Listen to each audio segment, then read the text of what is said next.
Bonjour, bienvenue à tous et à toutes.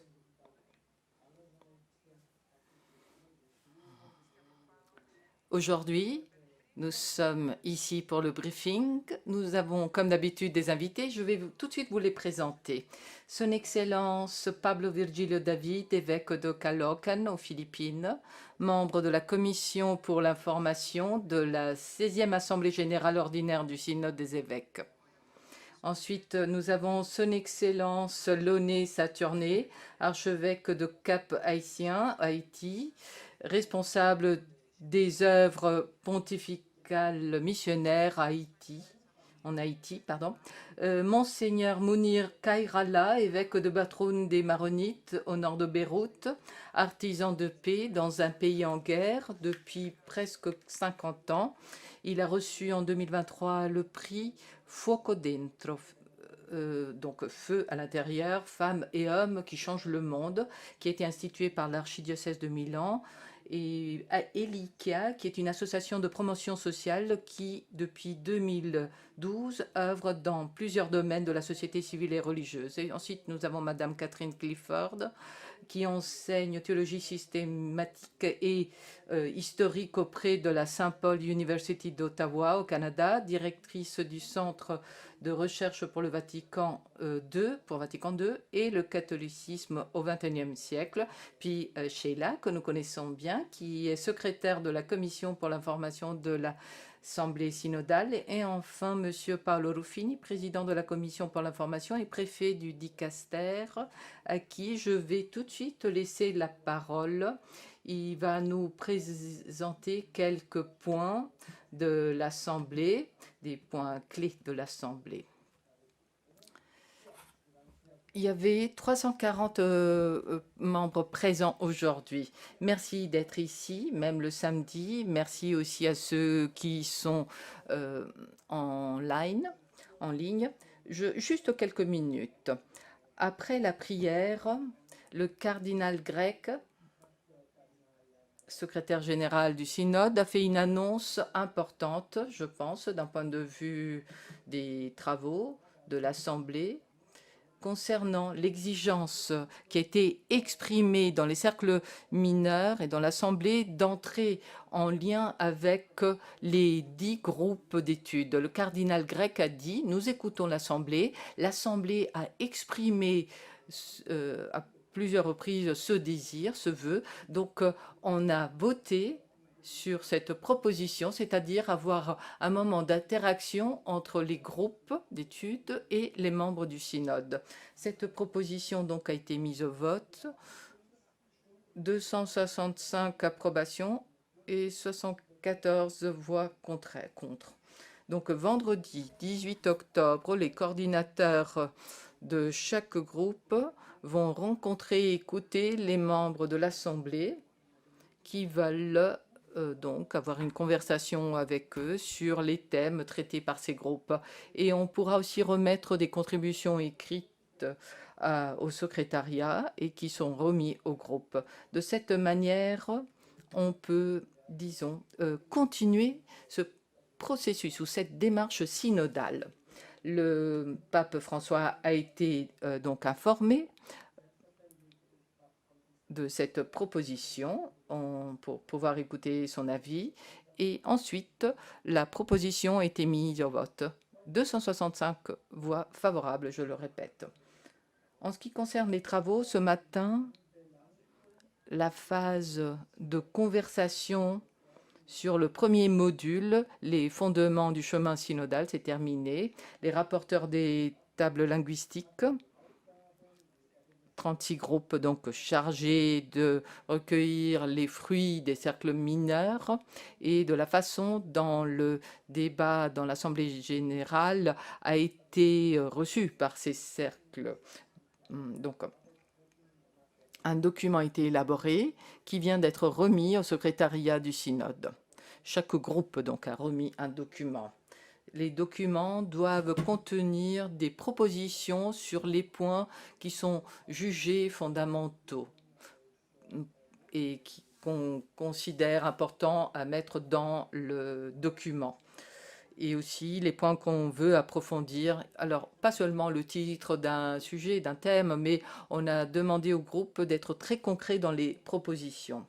En ce qui concerne la journée d'hier après-midi, je vais laisser la parole à Sheila pour qu'elle nous raconte brièvement les points clés. Eh bien, hier, il y a eu des interventions libres et puis 2 moments de débat sur 2 sujets. Comment développer les fondements de la synodalité pour souligner le respect des personnes qui se trouvent dans une situation de pauvreté et de souffrance. Et deuxième point, qu'est-ce que la synodalité dit sur la façon d'entendre la vie et la mission de l'Église? Alors, Sheila avait expliqué mieux que moi les points qui ont été le plus débattus. Comment lier aussi la synodalité à la prière, à la liturgie.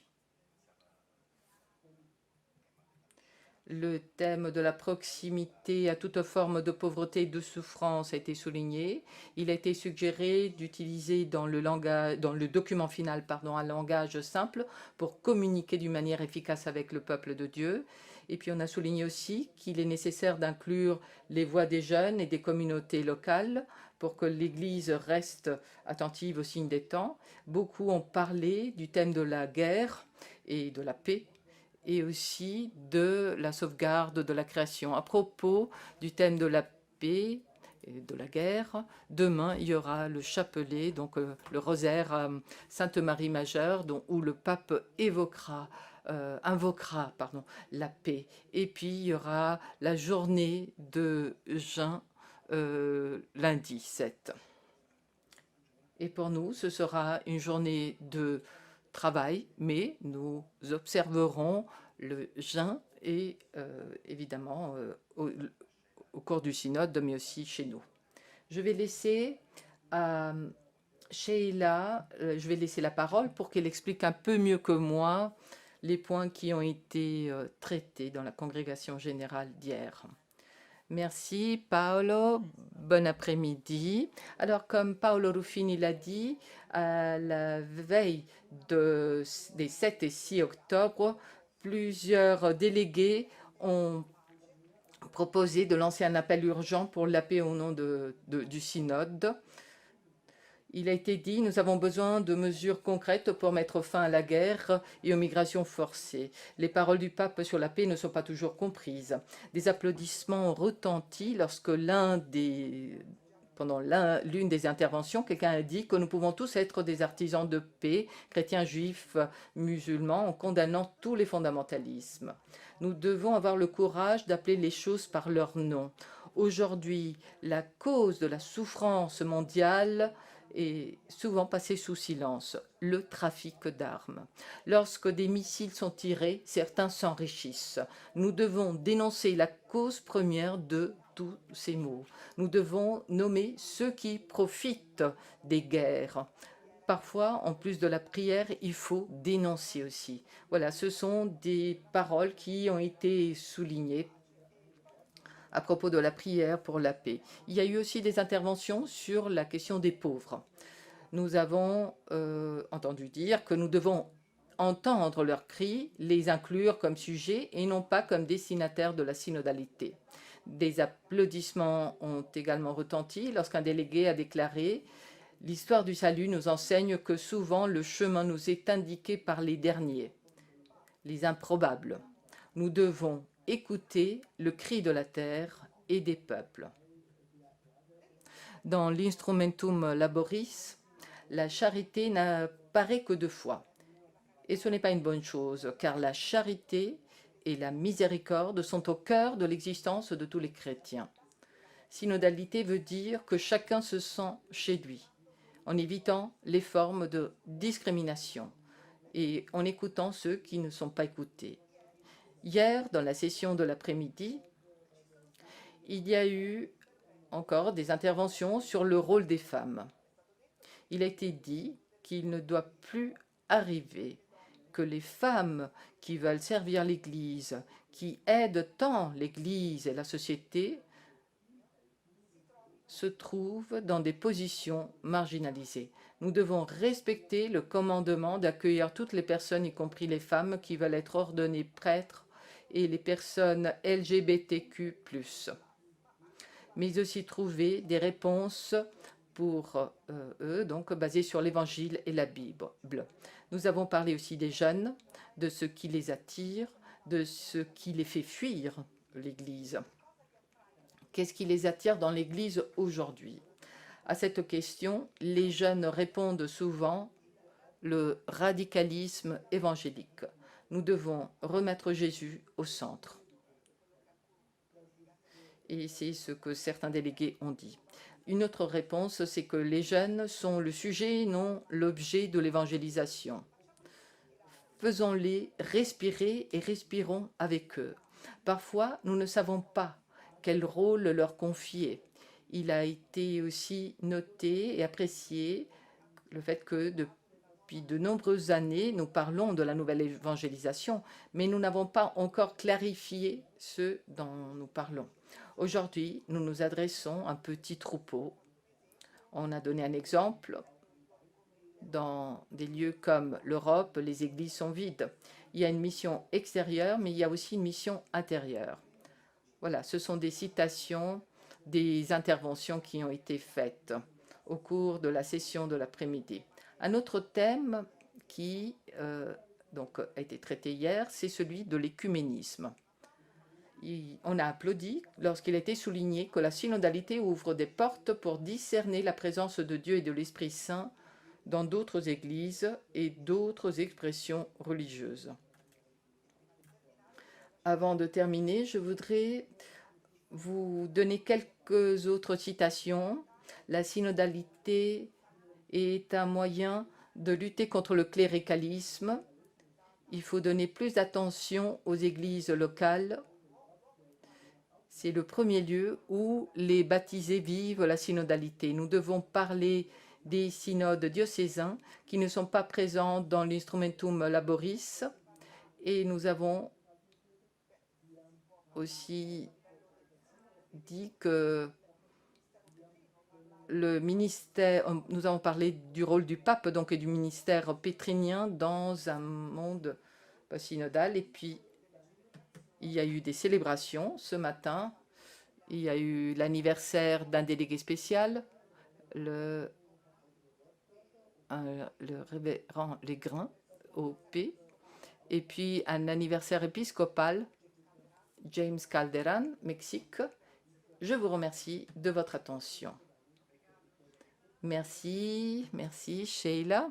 Alors nous avons vu que voilà, ces interventions libres touchent beaucoup de thèmes. Je voudrais en souligner un seul.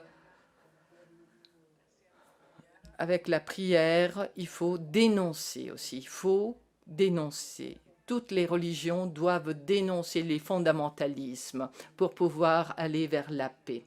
Maintenant, je voudrais laisser la parole à Son Excellence, l'évêque des Philippines, Paulo Virgilio David. Je vais les présenter un peu mieux. En 2019, il a reçu de l'Université de Manille le Bucas Palad Award, c'est-à-dire le prix à la générosité, donc c'était en langue tagalog, Bucas Palad. C'est en signe de reconnaissance de son service aux pauvres et pour son courage à dénoncer l'injustice et la violence. Vous allez nous parler donc de ce qui s'est passé en Asie entre la première et la deuxième session du synode. Il y a eu même une consultation synodale avec les curés de paroisse, justement en Philippines. Et vous avez apporté les résultats ici à Rome, n'est-ce pas?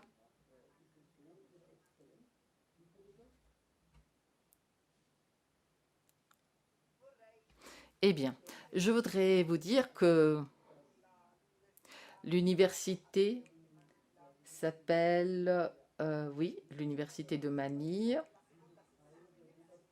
Entre la première et la deuxième session du synode, nous avons pu réaliser une consultation globale auprès des curés de paroisse. La contribution des curés de paroisse, en fait, vote faisait un peu défaut.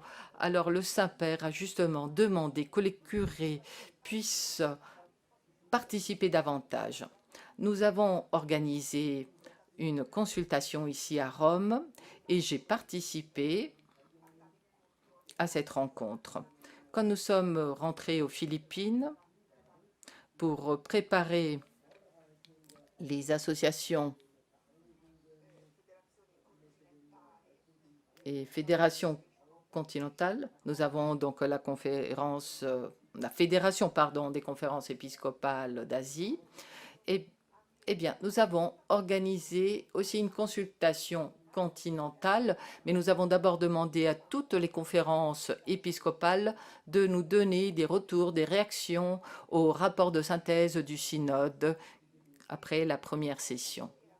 Nous avons aussi effectué une consultation au niveau, oui, justement national des curés de paroisse et même les curés de paroisse qui étaient venus ici à Rome ont participé.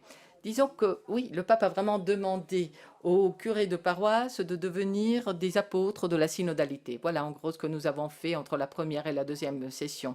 L'Instrumentum Laboris a été ensuite publié. Nous étions très contents de voir que beaucoup des points qui avaient été élaborés ont été introduits dans l'Instrumentum Laboris. Paolo Ruffini a parlé du premier module et de comment nous nous sommes concentrés sur ce thème. Vous savez, hier, il y a eu une situation particulière aussi, parce que nous nous sommes concentrés sur la question 7. Le président a dit, maintenant vous pouvez intervenir librement, et en quelques minutes, la liste des interventions est devenue très très longue. J'étais un peu frustrée parce que j'étais en train de préparer mon intervention et voilà que la liste était déjà complète. Donc c'était un sujet très intéressant. Comment développer les fondements de la synodalité de façon à souligner l'importance du respect des personnes qui vivent dans des conditions de pauvreté et de souffrance. Alors ce thème a été particulièrement intéressé les délégués qui viennent du sud du monde, Afrique, Asie et Amérique latine. Je regardais la liste des personnes qui justement demandaient de prendre la parole et la plupart d'entre eux venaient justement de ces trois continents. Mais comme je n'ai pas été assez rapide pour présenter mon intervention, je l'ai envoyé par courriel. Et voilà, j'ai résumé un peu ce que j'aurais voulu dire. En effet, l'année dernière, la plupart des questions qui m'avaient été posées concernaient l'immigration des Philippins. Aujourd'hui, je voudrais préciser qu'une des phases préliminaires, donc il y a essentiellement, une émigration des campagnes vers les villes. Et donc, la démographie de beaucoup de nos diocèses aux Philippines est en train de changer. Manila, il y a un diocèse donc, qui est passé de 1,5 million à 5 millions de personnes en 10 ans.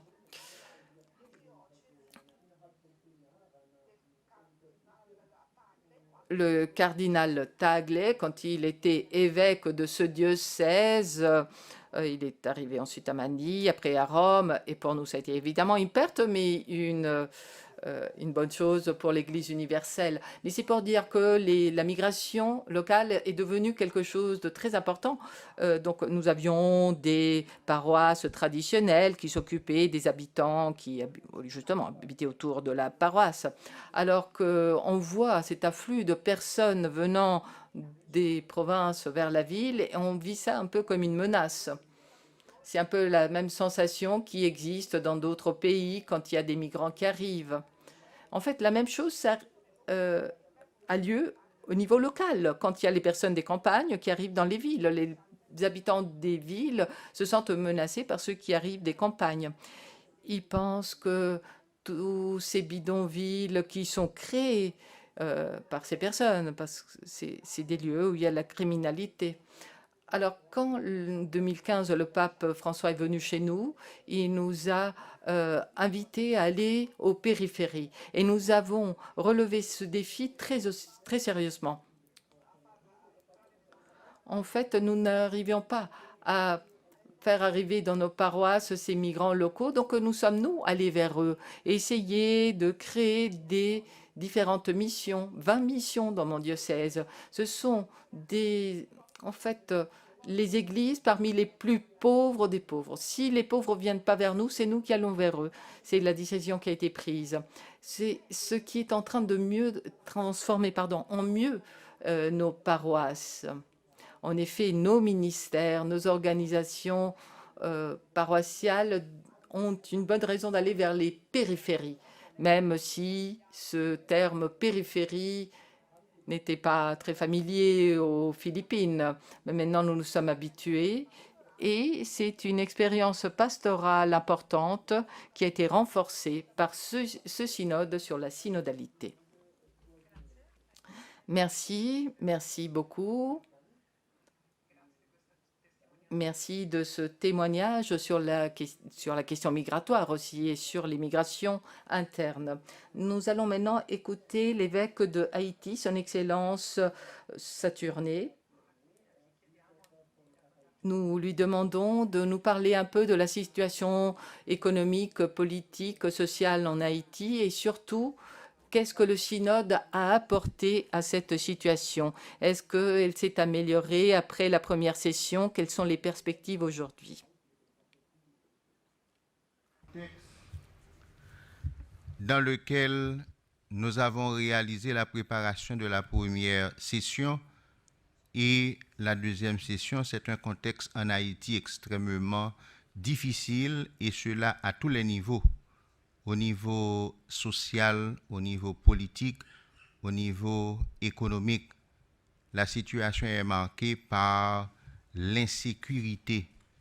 Il y a une grande insécurité dans le pays et ceux qui sont placés pour faire régner l'ordre et la paix, ils ne se sont pas montrés jusqu'à présent à la hauteur de leurs responsabilités, parce que le respect de la dignité de la personne humaine créée à l'image de Dieu est loin d'être une réalité.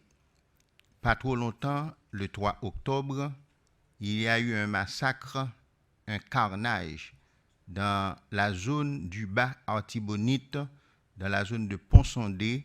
70 personnes sont mortes avec beaucoup de maisons incendiées, beaucoup de voitures incendiées et des gens aussi qui ont fui leur maison, alors que les gangs ont annoncé ce massacre et les autorités n'ont rien fait et maintenant la population se trouve dans un désarroi total. Mais ce n'est pas seulement du côté de Pont-Sondé et du Bas-Artibonite. Dans la zone de Port-au-Prince, la région métropolitaine, 70% de la population était obligée de fuir leur zone en raison de l'insécurité. Ça a un impact négatif sur la vie des jeunes, un impact négatif sur la mission de l'Église, parce que beaucoup de paroisses ont été fermées, beaucoup d'écoles et beaucoup de gens ont fui ces zones. Donc, ça a entravé la mission de l'Église. Mais malgré tout, nous avons pu faire le synode chez nous et nous allons voir ça. Et sur le plan économique, depuis 5 ans, il n'y a pas eu de progrès sur le plan économique. Tout cela s'explique par l'insécurité qui règne. Le nord est coupé de l'ouest et l'ouest est coupé du sud. Donc, le département de l'ouest est enclavé parce qu'il n'y a pas de circulation. Pourtant, les gangs armés, ils font loi sur le réseau public et les autorités n'arrivent pas à faire régner la sécurité dans le pays. La situation globale d'absence de sécurité rend presque impossible la mission de l'Église et même des écoles. Jusqu'à présent, même si la réouverture était prévue pour le mois de septembre, on a demandé de faire la réouverture au mois d'octobre, mais jusqu'à présent, des jeunes, des universitaires sont restés chez eux parce qu'ils ne peuvent pas accéder à leur centre de formation. Et sur le plan, le synode, malgré tout, l'Église a fait tout ce qu'elle peut pour préparer le synode. Par exemple, dans mon archidiocèse, on a pu, pendant la deuxième session, réunir le clergé, les religieux et les religieuses, et à travers les paroisses, on a pu organiser des rencontres parce que les valeurs promues par le synode, mission, communion, mission, participation, étant donné que c'est un pays qui a besoin de démocratie, et pour l'instant, nous sommes dans une étape de transition, on parle d'élection, mais on n'arrive pas à avoir la sécurité qu'il faut pour pouvoir préparer et avoir ces élections. Donc les thèmes de mission, communion et participation, ces valeurs sont extrêmement fondamentales pour un pays comme le mien et l'Église, à travers les prédications, à travers la formation, à travers les enseignements. Il y a beaucoup de groupes chez nous. Donc, les prêtres, les religieux et les religieuses essaient d'inculquer ces valeurs aux fidèles, aux jeunes, pour qu'ils puissent un jour arriver à établir la démocratie chez nous.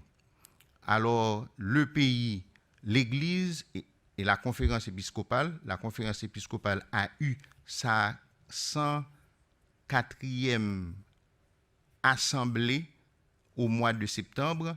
La conférence épiscopale a demandé tout d'abord aux autorités de faire attention pour que la transition ne soit pas longue. Et il ne faut pas multiplier les transitions parce que ça fait longtemps. Nous sommes dans une étape de transition qui n'en finit pas.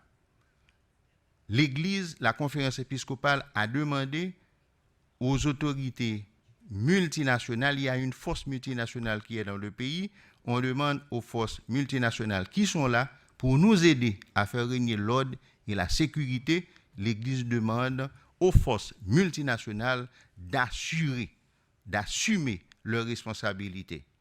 L'Église demande aussi à la population de contribuer, parce que la sécurité, c'est l'affaire de tous, de contribuer avec les autorités policières qui sont là pour défendre la vie et les biens. L'Église demande à la population de collaborer. Donc, l'Église est convaincue que sa mission est d'accompagner la population et nous sommes très attentifs au magistère du Saint-Père qui se montre toujours très proche de la population haïtienne quand il y a un problème. Il prie pour nous, il nous envoie des messages. Et au nom de la conférence épiscopale, je remercie le Saint-Père pour son magistère et son attention à Haïti et à l'Église d'Haïti.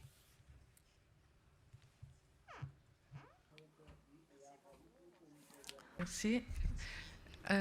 Abbiamo visto Nous avons donc vu qu'il y a un impact très fort sur la vie de l'Église et nous sommes convaincus que le synode peut apporter des valeurs positives à toute la société haïtienne.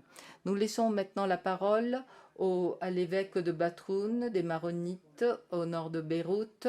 Donc nous passons de Haïti à un pays qui vit une situation dramatique aussi. Le pape a demandé le pardon, il n'arrête de demander la paix, la fin des violences. Mais comment le Liban a vécu cette demande de pardon, Monseigneur? Vous préférez que je parle en italien, peut-être? Bien, bonjour à tous. Merci de votre accueil à cette conférence de presse. Je viens d'un pays qui a été mis à feu et à sang depuis 50 ans.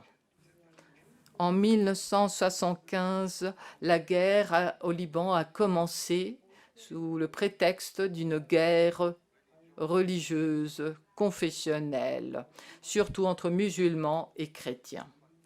50 ans plus tard, ils n'ont pas réussi à faire comprendre que ce n'est pas du tout une guerre de religion ou de confession. C'est une guerre qui nous a été imposée, qui était imposée au Liban, comme le pape Saint Jean-Paul II disait toujours, le Liban est un message de liberté, de vivre ensemble, de démocratie, de respect des diversités. Et le Saint-Père, le pape François le dit aussi, le Liban est un message de paix et doit rester un message de paix. Le seul pays au Moyen-Orient où les chrétiens, les musulmans, les juifs peuvent vivre ensemble dans le respect de leur diversité, dans un pays qui est un pays modèle, comme disait le pape Benoît XVI. Venir ici, dans cette situation, pour parler du synode et parler du pardon que le pape François a pris comme un signe pour cette deuxième session, eh bien, c'est quelque chose qui est perplexe, qui nous rend perplexe. Je viens ici, bien sûr, à parler de réconciliation, de paix, alors que mon peuple subit les conséquences des guerres, des conflits, des violences, de la haine. Nous, les Libanais, nous voulons condamner toujours la haine, la vengeance, la guerre. Nous voulons construire la paix. Nous sommes capables de le faire. Si le pape François a parlé de pardon, pour nous, pour moi, c'est très important. C'est un grand message. Parler de pardon quand les bombardements frappent tout le Liban. Est-ce impossible? Non. La population du Liban rejette, comme toujours, le langage de la haine et de la vengeance. Le pardon que j'ai moi-même vécu personnellement, quand j'avais 5 ans, quelqu'un est venu chez nous et a assassiné mes parents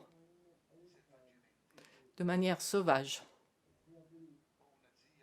J'ai une tante qui est une moniale à l'ordre libanais maronite, est venue chercher 4 enfants. L'aîné avait 6 ans, le plus jeune 2 ans. Elle nous a pris dans son monastère et dans l'église. Elle nous a invités à nous mettre à genoux et à prier. Prier le Dieu de miséricorde et d'amour. Et elle a dit, ne prions pas tant pour vos parents qui sont des martyrs auprès de Dieu.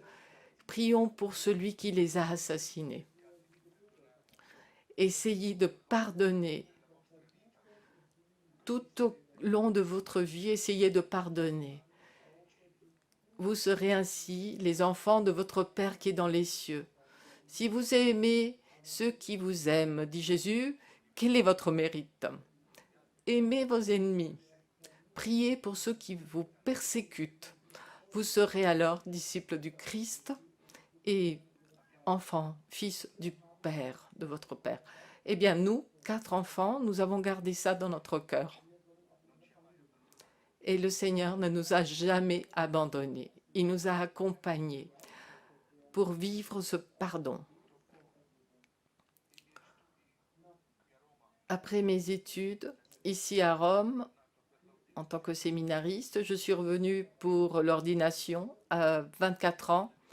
J'ai choisi l'anniversaire du meurtre de mes parents. C'était la veille de la fête de l'exaltation de la croix. Une grande fête chez nous, dans les églises orientales. C'est pour vous dire que la graine, la petite graine, si elle tombe et ne meurt pas, ne donne pas de fruits. Et nous sommes le fruit de cette petite graine qui a été voulue par ce grain donc qui a été voulu par Dieu. Et nos parents l'ont accepté et nous l'avons vécu. Et j'ai dit, je renouvelle ma promesse de pardon.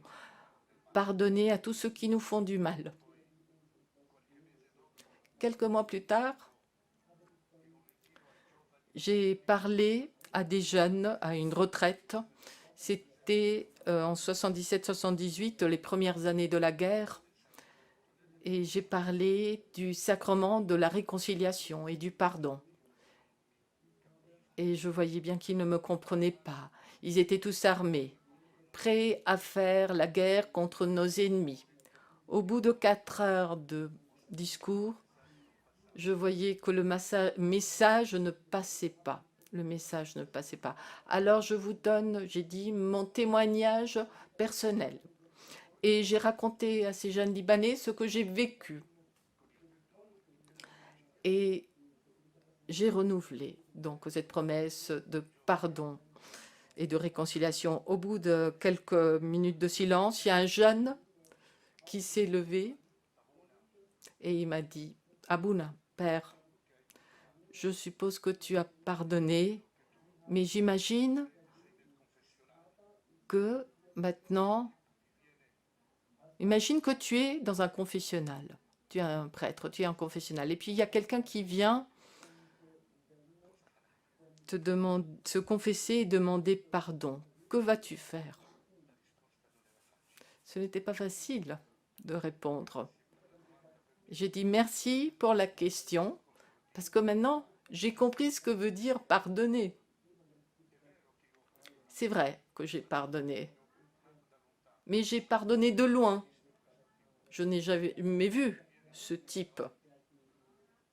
Et s'il se met devant moi, je suis un homme, j'ai mes sentiments, mais oui, je donne l'absolution, je donne le pardon. Mais je vous dis, à vous, jeunes Libanais, que j'ai compris pourquoi le pardon est si difficile. Mais ce n'est pas impossible. Je vous comprends. Mais c'est possible de le vivre si nous voulons être des disciples du Christ sur la terre du Christ. Sur la croix, Jésus a pardonné. Sommes-nous capables de pardonner? Et je vais vous dire que tous ceux qui nous font la guerre, que nous considérons comme des ennemis, les Israéliens, les Palestiniens, les Syriens, toutes les nationalités, ce ne sont pas des ennemis. Et pourquoi? Parce que ceux qui encouragent à la guerre, ils n'ont pas d'identité, ils n'ont pas de confession, ils n'ont pas de religion. Et ce sont les peuples qui veulent la paix. Ils veulent vivre en paix sur la terre de Jésus-Christ, roi de la paix. Donc aujourd'hui, malgré tout ce qui se passe, 50 ans de guerre, aveugle, sauvage, malgré tout cela, nous, en tant que peuple, de toutes les cultures, de toutes les confessions, nous, en tant que peuple, nous voulons la paix. Nous sommes capables de construire la paix.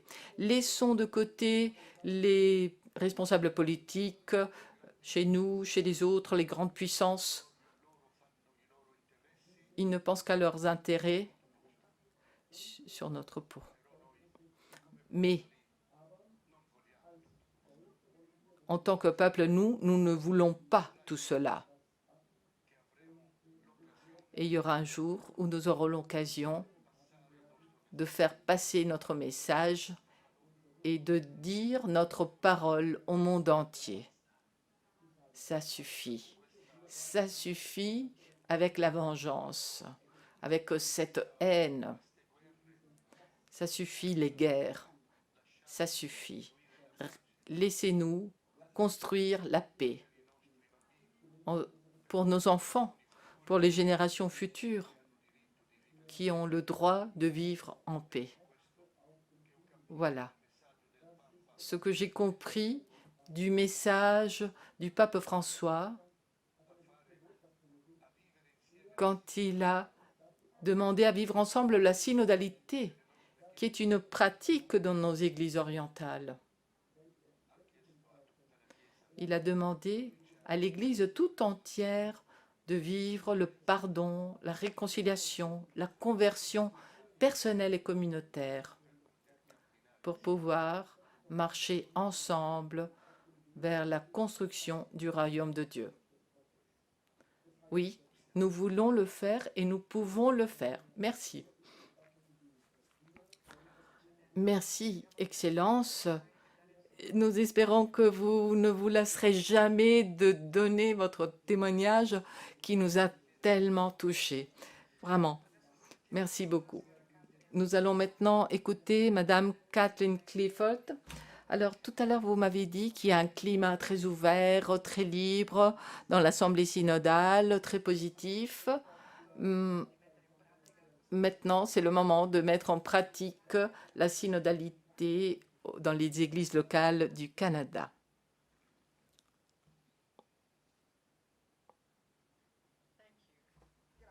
Merci. Je vais essayer d'être brève pour que vous ayez le temps pour les questions. Je voudrais vous dire que l'ambiance est très différente par rapport à l'année dernière. Je viens du Canada, où nous avons travaillé ensemble pour réfléchir sur le rapport de synthèse de la session précédente. Il y a beaucoup de personnes qui ont pris part à la session spéciale qui a été organisée pour les prêtres. Et cette expérience a vraiment été utile, constructive. Il y a quelqu'un qui est facilitateur et qui est revenu à cette session. Alors, comme nous sommes à la fin de cette première semaine de la deuxième session, disons que nous avons fait beaucoup de chemin. Nous avons passé 2 jours de prière ensemble. Et puis, nous sommes entrés dans la conversation de la démarche synodale. Il y a une énorme ouverture. Et il y a aussi cette ambiance de prière et tout cela découle de ce que nous avons vécu dans la première session. Donc, nous avons passé beaucoup de temps à nous dire que nous sommes très heureux de nous revoir cette année. Il y a ce climat qui est vraiment beau. Et il y a aussi une liberté qui fait que nous pouvons parler de thèmes, donc avoir des échanges sur des thèmes, et mes frères en Christ en ont parlé. Eh bien, dans ce processus, nous allons vers une direction. Cette première semaine est concentrée sur les fondements, donc de l'instrumentum laboris. C'est un peu abstrait, c'est théologique, mais c'est un cadre qui est nécessaire pour pouvoir aborder des questions très pratiques. Nous allons donc commencer à aller dans cette direction. Et ce matin, nous avons terminé le premier groupe de rapports qui ont été présentés au synode et qui seront ensuite élaborés. Et on nous a demandé de faire des recommandations très concrètes, très pratiques. Donc la question des églises locales est devenue de plus en plus importante. Nous avons entendu 3 témoignages vraiment très forts sur les églises, sur la vie des églises locales, qui traitent des questions pastorales très complexes. Et il n'y a pas de contexte identique. C'est important pour nous d'entendre les histoires de toutes ces églises locales et apprendre les uns des autres en nous soutenant les uns les autres. Alors, il y a 2 points que je voudrais souligner. Vous avez dû remarquer qu'il y a une présence plus importante de délégués fraternels, écuméniques, et c'est une expérience très positive parce qu'ils donnent une contribution très importante aux conversations. Ils le font d'une manière très profonde. À ma table, ce matin, il y avait le délégué écuménique qui donner des suggestions sur comment améliorer le rapport final de synthèse. Donc, ils se sentent vraiment chez eux, avec nous, et ça, c'est vraiment bon signe. Pour leurs églises, il y aura des implications qui découleront de cette expérience. Alors, j'ai passé la semaine dernière, avant le synode, en Corée du Sud, à Séoul,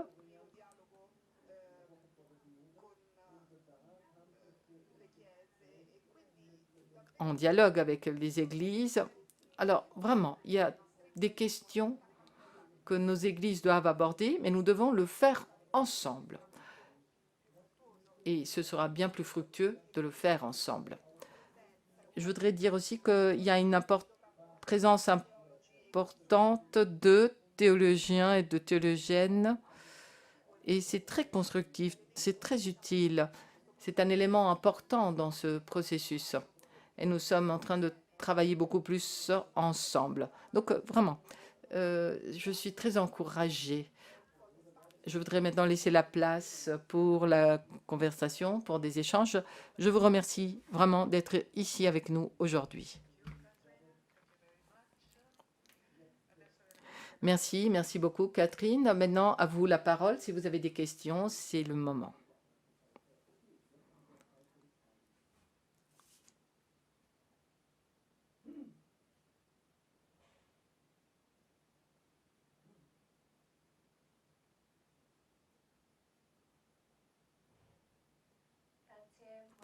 Merci, Lisen Crooks.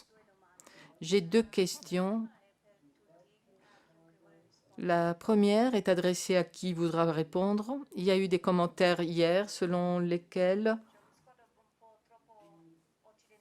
il y a un regard un peu trop occidental ou eurocentrique au synode. Je pense que c'est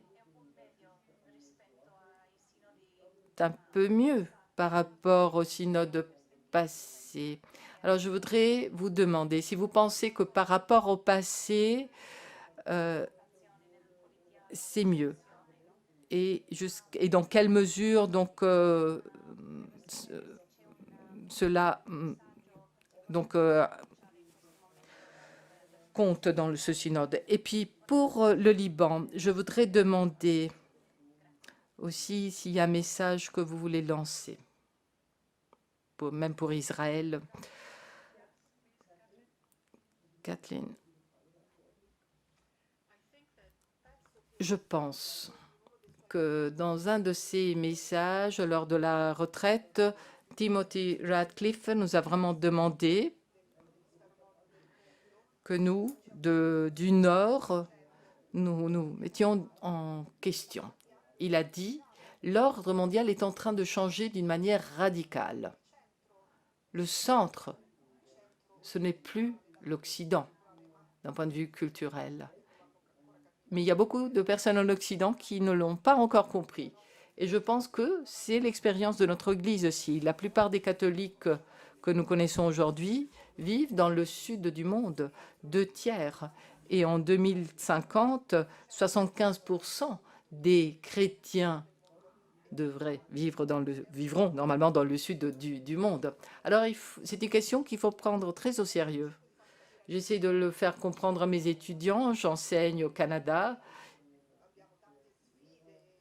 Nous avons, d'un point de vue démographique, de grands problèmes. Mais ça ne veut pas dire que l'Église est en train de disparaître. Au contraire, l'Église est très vivante dans d'autres pays et nous avons beaucoup à apprendre de ces autres pays. Il est donc important de souligner cet aspect-là. Le sud du monde est vraiment en train voir un rôle de plus en plus central de nos conversations. Donc nous savons qu'il n'y aura pas un seul modèle de synodalité qui sera imposé au niveau mondial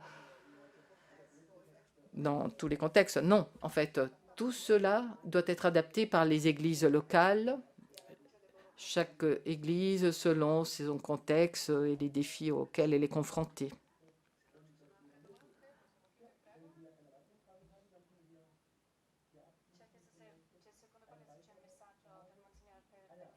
S'il y a un message,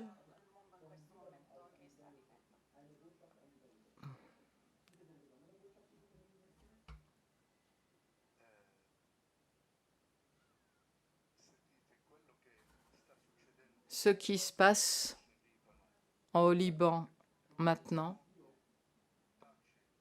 et malheureusement le monde se tait ou donne le feu vert à toutes ces violences, parce qu'il y a trop d'intérêts politiques et économiques. Et ces intérêts, malheureusement, n'ont rien des valeurs chrétiennes ou même n'ont rien des valeurs humaines.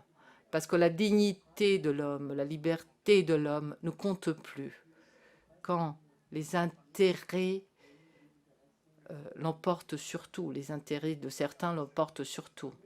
Mais malgré cela, nous vivons dans l'espérance. L'espérance qu'il pourra y avoir, même avec l'aide de la diplomatie du Vatican, avec la personne du pape. Mais tous les papes ont toujours pris le Liban comme un exemple. Et ils ont soutenu l'application des résolutions des Nations Unies depuis 1948, c'est-à-dire reconnaître deux États en Palestine, l'État d'Israël et l'État de Palestine, où deux peuples peuvent vivre ensemble, comme nous, au Liban, nous vivons ensemble. Et cette résolution a toujours été rejetée par l'État d'Israël jusqu'à présent, par les responsables politiques israéliens. Je ne dis pas que tous les Israéliens sont en faveur de la violence, au contraire. Le peuple manifeste pour la paix, ils veulent la paix. Mais les intérêts passent devant tout et malheureusement, les Américains, mais aussi les pays occidentaux, ne nous soutiennent pas. Ils ne soutiennent pas les peuples opprimés. Et je pense que c'est un message du synode que nous sommes en train de vivre et conclure cette année. Donc le message que les peuples opprimés doivent avoir le droit de décider de leur sort et de leur avenir. Merci, merci, merci pour cette question. Y a-t-il d'autres questions? Merci. Sébastien Gomez, American Magazine. Pour ceux qui voudront bien répondre, je pose cette question. Alors, cette synthèse, ou ce rapport de synthèse finale, contiendra des propositions concrètes. Vous avez vécu suffisamment l'expérience du synode. Et donc, pensez-vous que vous pourrez trouver vraiment des propositions concrètes qui pourront être mises en œuvre quand le synode sera terminé? Et si c'est le cas, est-ce que vous pouvez nous donner une idée de quelles pourraient être ces mesures concrètes qui devraient s'en dégager? Eh bien, je pense que le fait que 10 des thèmes principaux ont été attribués à des groupes d'études pour pouvoir concentrer l'attention sur ces thèmes de la synodalité, de l'ecclésiologie plus pratique, Voilà, c'est quelque chose qui nous permet d'être un peu plus pratique dans notre approche, en nous concentrant sur l'aspect, par exemple, de la prise de décision au sein de l'Église, le besoin de consultation, le fait de mettre en place des conseils pour que les voix que normalement on n'écoute pas au sein de l'Église puissent être écoutées. Voilà, ce sont des questions très pratiques là. Et je crois que, et j'espère qu'il y aura d'autres suggestions pratiques. Merci. Catherine et puis Sheila, qui voudrait ajouter quelque chose. Oui, je voudrais ajouter que, comme l'évêque l'a dit,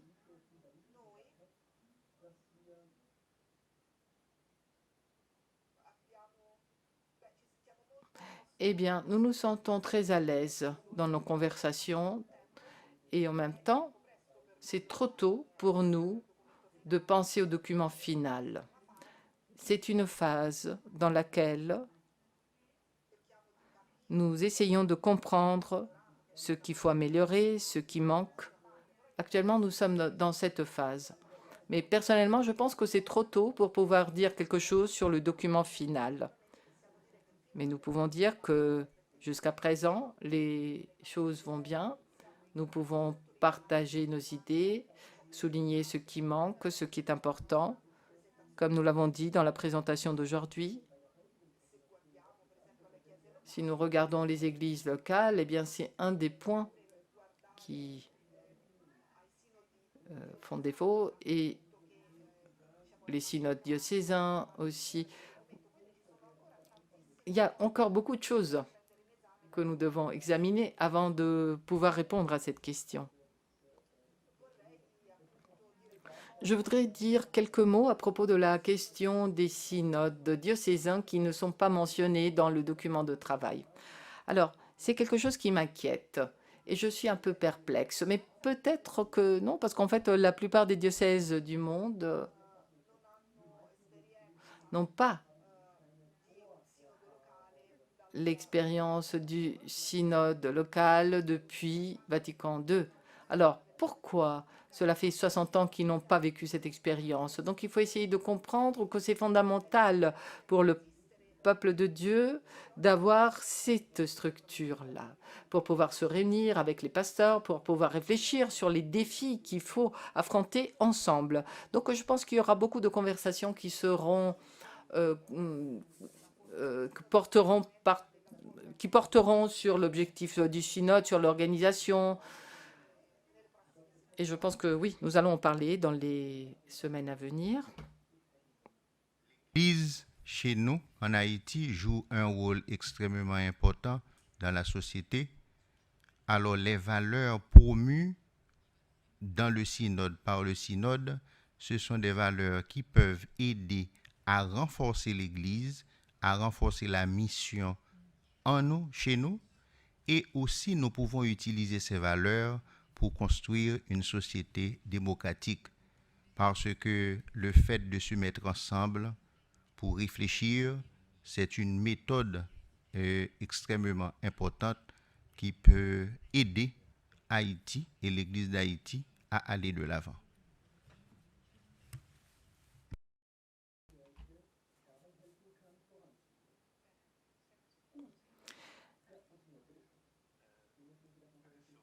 Je pense que la décision la plus importante à prendre, c'est que l'Église, à travers ce synode, soit porte le message donc du vivre ensemble, écouter l'autre, respecter l'autre, dialoguer avec l'autre, le respecter pour nous libérer de la peur de l'autre, nous libérer de cette peur qui nous habite. Ce serait un premier pas. Ce serait donc la grande recommandation de ce synode à l'humanité. Très bien, merci.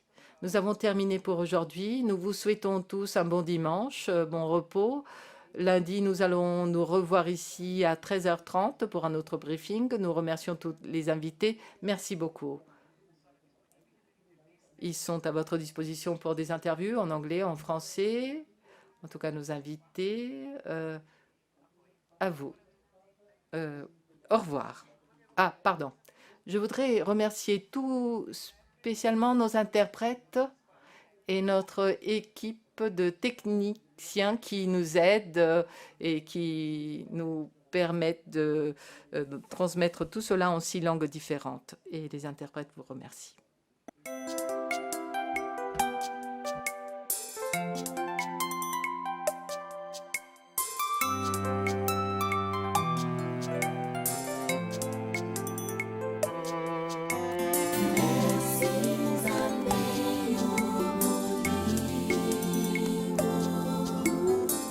liboso yo okela mokili mokonzi ozalaki na likanisi ya kobikisa moto